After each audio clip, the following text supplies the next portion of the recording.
ઈસરોનું જે આ એક્ઝિબિશન યોજ્યું એમાં બાબત શું છે? સમીરભાઈ અને નવયુગ શિશુ નિકેતન સ્કૂલ દ્વારા આ ખૂબ સરસ સકારાત્મક નાના નાના બાળકોથી લઈ અને મોટા સુધી વિજ્ઞાન સાથે જોડવાનો અદ્ભુત અભિગમ સ્કૂલ દ્વારા અપનાવવામાં આવ્યો છે, જેમાં બાળકોની સાયકોલોજી, સ્પેસ સાથેની કનેક્ટિવિટી અને સાથે જેડા એટલે કે ઉર્જા, પુનઃપ્રાપ્ય ઉર્જા અને ઉર્જા બચાવવા માટેનું પણ અત્યારથી જ નાનપણથી જ એ સંસ્કારો અને સાથે અવકાશ સાથે જોડવાનો.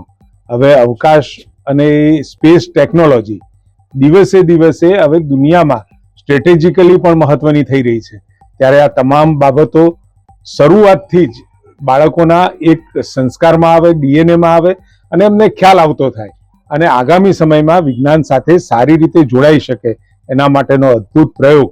અને જેડાએ પણ સહકાર એમની પોતાની બસ લઈને આવ્યા છે ઈસરોમાંથી અને ચિલ્ડ્રન યુનિવર્સિટી, જે બાળકોની સાયકોલોજી સાથે બાળકોને ગ્રો અપ કરવા માટેની આખી યુનિવર્સિટી આદરણીય નરેન્દ્રભાઈએ ખૂબ અદ્ભુત વિચારથી ગુજરાતમાં સ્થાપી હતી.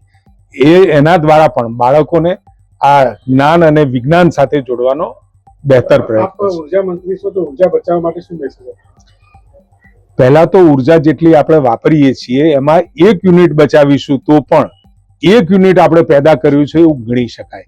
અને હવેના સમયની અંદર ઉર્જા અને જે પરંપરાગત જે ઉર્જા કે કોલસો છે કે નીચે ક્રૂડની અંદરથી આપણને જે પેટ્રોલ ડીઝલ મળે છે, એની જગ્યાએ કુદરતમાં રહેલી શક્તિઓને ઉર્જાનો વધુમાં વધુ ઉપયોગ કરી અને આવતા સમયની દુનિયાને વધારે સસ્ટેનેબલ બનાવી શકાય એનો પ્રયત્ન દુનિયાભરમાં ચાલી રહ્યો છે. પરંતુ વર્ષોથી અને યુગોથી આપણે તો પાણી હોય, સૂર્ય હોય કે વાયુ હોય કે ધરતીની અંદર પણ પડેલી ઉર્જાનો ઉપયોગ કરી અને દુનિયાને આવતા સમયમાં જે ફોસિલ ઉર્જા કહીએ છીએ કે જે વર્ષો સુધી કાર્બનમાં રૂપાંતરિત થઈ અને ઉદ્ભવેલી ઉર્જાઓનો ઉપયોગની જગ્યાએ કુદરતમાં રહેલી શક્તિઓને પુનઃ પ્રાપ્ય ઉર્જા તરીકે એને સ્વીકારી અને આવતા સમયની દુનિયાને ખૂબ સારી રીતે વગર પોલ્યુશન, વગર કોઈ પણ પ્રકારના પ્રદૂષણ સિવાય નું સુંદર વાતાવરણ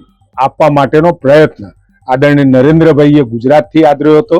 આજે સમગ્ર દેશની અંદર આ વિષય ઉપર ખૂબ મોટું ફોકસ થઈ રહ્યું છે. અમે તમને આપીશું પળે-પળના સમાચાર. જો તમે અમારા નિર્ભય માર્ગ ન્યૂઝ ચેનલને સબસ્ક્રાઇબ કર્યું નથી તો અત્યારે જ નીચે આપેલા આઇકોન બટન પર ક્લિક કરીને સબસ્ક્રાઇબ કરો અને શેર કરવાનું ભૂલશો નહીં.